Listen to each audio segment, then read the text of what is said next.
Most of the time, our thoughts are going 100 miles a minute, and we're not really taking the time to understand what they are.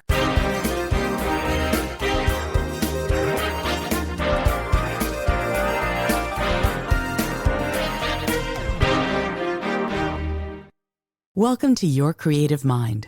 I'm Izolda Trakhtenberg, and this podcast is all about using your innate creativity and mindfulness to build a life you love. Whether it's through writing, music, dance, theater, or any creative pursuit, we'll explore how to tap into your unique potential to transform your work, relationships, and daily life. Through inspiring conversations with world-changing artists, entrepreneurs, and innovators, or actionable insights in my solo episodes, you'll learn how to focus your energy, ignite your creativity, and bring more joy and purpose to everything you do.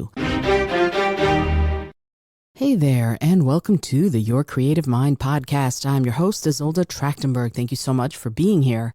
It's been a minute since I've actually done an episode where it's solo, where I'm just getting to talk to you. And that's in part because I had a bunch of episodes that I had pre-recorded with pre-recorded guests, if you will. And since the focus of the podcast is changing to one that's a lot more creativity and arts oriented, and everything from writing to acting to directing to gaming to music to anything that you want to do creatively, I want to be able to talk to you about it, and I'm incredibly excited to do so. But that's not why I decided to do a solo episode this week. You might be hearing a number of sounds coming through. My kitten has decided that my soundproofing is what he wants to spend all of his time on. And that's not good because my studio is getting less and less soundproof. Anyway, what I wanted to talk to you about today is your interior world. And what do I mean by that? We probably don't think about our interior world very much. I'm even having trouble saying the words. I'd guess it's a little bit like rear wheel, which is a tongue twister that I have been unable to do well my entire life that I've been speaking English. It's kind of weird, actually. But it's so important for us to be thinking about our interior world because we spend all our time here. Think about it. Your internal thoughts, your internal presence, your internal awareness, it's all there all the time. And some people turn to drugs or alcohol and self-medicate to sort of put their interior life at arm's length. But a lot of us, we go through the motions, or we learn how to be present, or we take drastic actions to not let our interior world out to play, if you will. And the more we sort of hide away from it, the more we hold it at arm's length and want it to go away, the more we end up, I think, honestly, deceiving ourselves, because your thoughts, and they're racing all the time, I'm sure, unless you're a meditator, in which case you probably have a slightly better hold on that, a handle on it. But most of the time, our thoughts are going 100 miles a minute, and we're not really taking the time to understand what they are. Think about it for a second. How often do you actually stop and pay attention to what thoughts are going through? Most of the time, they sort of filter by us, and if something seems important, then we grab it. But most of the time, it's not like that. We instead let just everything rush through past us because we have to go shopping, or we have to get to work, or we have to take care of the kids, or we're on deadline, or we're in the middle of rush hour, or we're on our phones. We had friends over for the last couple of weekends, and this past weekend, we were spending a lot of time together, most of the time, except for when we were sleeping. And here's something that I noticed. Because I have hurt my thumbs, am no longer playing with my phone. When I'm on the subway train or just sitting around, I no longer have my phone in my hands because I got something called trigger finger, which is when a joint in your finger swells up to the point where you can't move it. And if you do move it, it is incredibly painful. And with some physical therapy and some other things, I've gotten it back on track. But the result is that I no longer play with my phone. But here's what I noticed. We were on the subway. We were all four together. We hadn't seen each other the previous time was just a few weeks before, but before that it had been months. And instead of talking with one another, getting into conversations, looking at, if you're on the Q train and you're going up towards Manhattan, you see this really wonderful artwork that was commissioned by New York City, I think in the 1970s. And if you look out the windows after the DeKalb Street exit stop, I guess, you see this really cool art. It's sort of slit art, and you can see it as the train goes by. So I pointed it out to my friends, and they watched it a couple of times, I guess. I watch it pretty much every time because I think it's just so cool that this city does that New York City goes, you know what I'm going to do? I'm going to make art in public spaces and make it sometimes hidden, just like there are hidden speakeasies all over the city, which I have decided, even though I don't drink, I'm going to start going and ordering mocktails, doggone it. Why? Because I want to explore the city, and eventually I want to know every nook and cranny. That's beside the point. My point is, as we were sitting on the train, I noticed my husband and our two friends were all on their phones. They're all playing games. We're not talking to one another. We're not engaged. Their thoughts, their awareness is on their phones. It is what's going on in the game they're playing. It's not where we are, what stop we're at, and sometimes somebody would lift their head and go, how many more stops? And I would go 3 or 6 or whatever. And the same thing happened at dinner. We're sitting at dinner and they're all on their phones. And I'm kind of going, can you put your phones away? And this is no slight to them. I think we're all guilty of this. We all are. Life is confusing, certainly. And my politics, I'm open about them. And things are very uncertain and also scary for many people.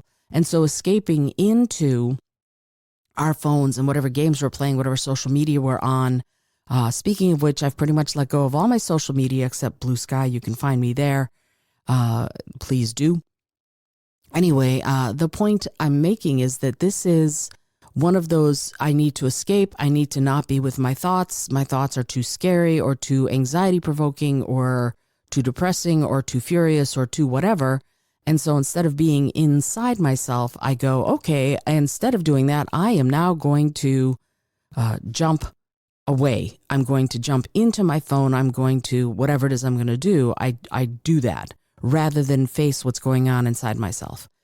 And it got me thinking, what is happening to our interior world when we ignore it? Think about that. What is happening to your interior world if you're not paying attention? Are there negative thoughts that are coming through and going right back into your subconscious and you let them? Are there ideas you're missing out on that you maybe want to try or could try? For me, it's writing. I want to see what ideas come. I'm sort of getting on deadline for a cool anthology I've been asked to be a part of, and I have been putting it off. And it's one of those things where I'm putting it off, not because I can't write it, but because ideas haven't come. And I'm going, have you asked yourself what ideas you might have? And have you listened for the answer? Ooh, no, I haven't. And so that's a mission statement for me, is to ask myself what's happening and go, is there something I can be doing right now to cultivate that writing, to cultivate those ideas, to water the seeds of those ideas, to take care of them, to tend them? Because honestly, I don't think I'm doing as good a job as I could be. So this is my call to action for myself, is sort of stop myself and go, okay, are you listening to what your thoughts are trying to tell you? And are you responding accordingly? So that's part of this, is what can we do? Well, we can take phone breaks. That's probably one of the number one things, because people spend time commuting now that most of us are back in an office or something to work. We spend time commuting. We spend time watching television. We spend time on our phones. Instead, we could be deciding, what is it that you want to know? What is it that you want to think about? What is going on inside yourself? Ooh, that's tough. It's tough and it's scary. And for me, I have anxiety, and I've talked about this, and it's actually an interesting thing. My anxiety stems from surviving an abusive childhood, and I was the one responsible for keeping our father from hitting us. Now, that means when I was 5, 6, 7, 8 years old, it became my job to sort of keep him as calm as possible so he wouldn't lash out and hit anyone. And that's inappropriate for a child. I think you could probably agree with that. But it was my job. That was it. And so there's some anxiety about, am I doing everything I can to make things okay? I have a fixer personality naturally, and that notion of, am I doing everything I can right now to make sure everyone is okay, to make sure everything is okay? And sometimes that's great. Sometimes you need that in an emergency situation. And sometimes you're getting in your own way. At least I get in my own way. So here's an example, and I think I've talked about this on the show before. This is a sort of a call to action, another call to action. Get your CPR certification, get your first aid certification. They're almost always free with your community center. If you can dedicate, I think it's 4 to 8 hours of training on a Sunday or whatever, do it. And here's why. Many years ago now, I would say 15, maybe a little bit less than that, but about 15 years ago, Rich, my husband, our friend Petra, rest in peace, Petra Mayer. She passed away a couple of years ago. One of my dearest friends and I were sitting at Lito's Pizza, the original, in Adelphi, Maryland. We were having lunch, and these 3 women behind us were also in a booth, and one of them was elderly, I would say in her 90s easily, and very frail, and the other 2 were probably 40s and 50s. And all of a sudden, from behind me, I start hearing, Miss Betty, Miss Betty. And I go, uh-oh. And it's obviously, it's urgent. And I turn around and I look, and sure enough, Miss Betty, the elderly woman, has sort of slumped against her seat. One eye is pointing up, one eye is pointing down, and she's not breathing. And was it my job to get involved? No, it was not my job to get involved. But I know CPR, I know first aid, and I went to Rich and Petra. I'll be right back. I walked over to the next booth. I said to a passing waiter, call an ambulance. And then I proceeded to get Miss Betty back and had to massage her pulse points and had to sort of help her regain consciousness, if you will. I didn't have to lie her down or do CPR, but I definitely had to bring her back. And what was interesting is when she came back, she was not breathing involuntarily. That is an involuntary action our body makes, is to breathe. We don't have to go, okay, body, take a deep breath in. Okay, body, take a breath out. That happens involuntarily. And yet when she came back, she was not doing that. So I had to sort of ask her, do you know who you are? Do you know where you are? Do you talk to me? And I got her talking, but she still wasn't breathing. So I'd have to go, okay, Miss Betty, do you know where you are? Breathe in. And she breathed in. And I'd go, okay, great. You're at Lito's Pizza. Breathe out. Do you know these 2 women? And she named the women. Great. Breathe in. And do you know what you were eating? Okay, breathe out. And I kept her talking, kept her aware, and kept her breathing in and out until the paramedics got there. And that was one of those, I had to be aware in the moment. I had to know what to do, and I did. Did I save her life? I don't know. I don't know if she was on the verge of dying. I know that there was something I knew I could do, and so I did it. And I got off on a little tangent, but that is an external awareness, a sort of a situational awareness thing that we can cultivate in ourselves. And if we had all been on our phones, we might not have gotten that. I might not have seen it. I might not have been able to help. And I was able to go to the 2 women, hey, you know what, if you're going to be hanging out with an elderly woman, get CPR training, get first aid training, so that you're not just going, Miss Betty, Miss Betty. I didn't say that last part. But it is important. I think it's important for all of us to know how to take care of ourselves if emergencies happen.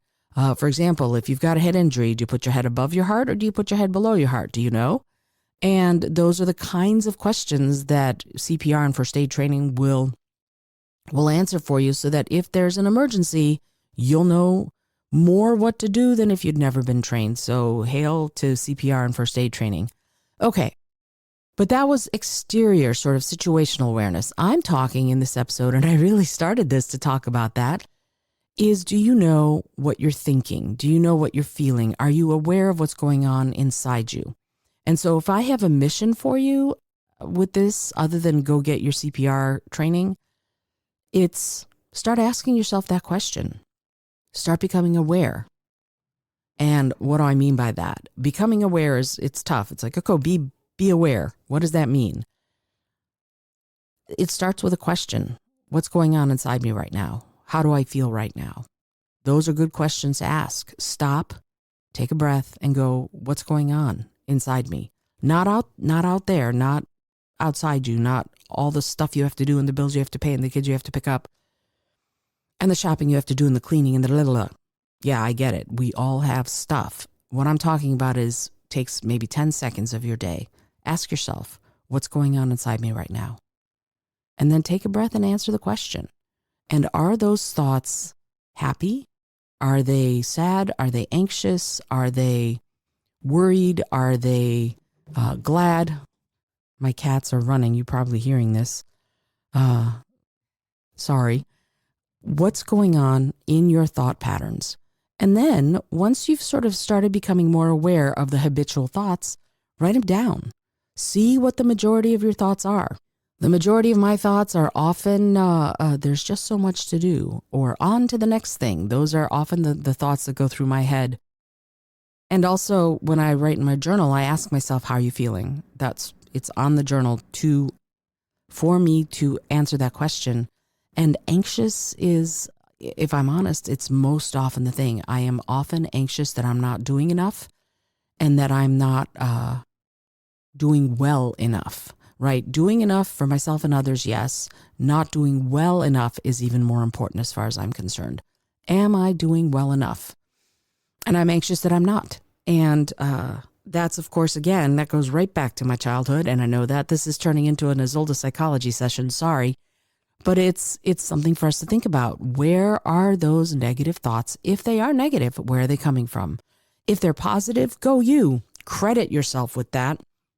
If they're negative, be gentle with yourself. Be kind to yourself. You need to be kind to yourself. We all do, especially right now when things are uncertain in this country and in the world. Kindness to yourself and sort of a peace around that is one of the best things that you can do. And then you can, reach down and pull others up. My favorite quote from my favorite book, From Gibbon's Decline and Fall by Sherry Tepper, is, find your sun-warmed stone, go there, build your house there, then reach down and pull others up. Oh, my stars, I love that quote. And it does mean you got to take care of yourself first, not only, but first. Super important. You have to take care of yourself first, not only yourself, but yourself first. So as you start becoming aware of the thoughts that are going on, of what's happening, you're going to want to start modifying, start seeing, if I'm saying I'm anxious, you can ask yourself the question, what can I do to ease my anxiety right now? Maybe it's taking a few breaths. Maybe it's taking a drink of water. Maybe it's getting up from what you're working on and going for a quick walk. Maybe it's doing some stretches. Maybe it's petting a cat or a dog. What can you do to ease whatever's going on? And again, if you're delighted and happy all the time, go you, and this episode might not be for you. But if you've got those thoughts whirling around in your head, you need to become aware of them. And then you need to figure out how best to respond to them so that they don't pull you under. That's one of the things that I think we need to do. We need to give ourselves permission to recognize where we are, decide what we want to do about it, in other words, how we want to respond, and then respond to improve our mindset and our situation. Alrighty, I hope that you've enjoyed today's episode. It went into some places I hadn't intended, but hey, why not? This is Izolda Trakhtenberg for the Your Creative Mind podcast. And the reason I'm talking about all this stuff is because it's in preparation for a couple of things. First of all, I think And I've seen this from so many writers on Blue Sky that I'm now following. They're having trouble. They're having trouble writing. They're having trouble creating. And I think having those words out is critical right now. Writing, creating, being a voice in the darkness is critical. It's so important right now. So getting to a place where you feel like you can create is incredibly important. And that's why Your Creative Mind is here. It's to help you do that. So that's part of this. And the other part is I am starting a new project on this show. This show comes out every Monday. And starting in February, every Friday, I'm going to be hosting a play reading, a table read, if you will, of an unproduced, previously unproduced, unpublished play. In other words, I am calling up playwrights and actors, and playwrights who are actors and actors who've written a play, who've written it, who've edited it, and who are ready for it to sort of see prime time. They want to and need to hear it out loud.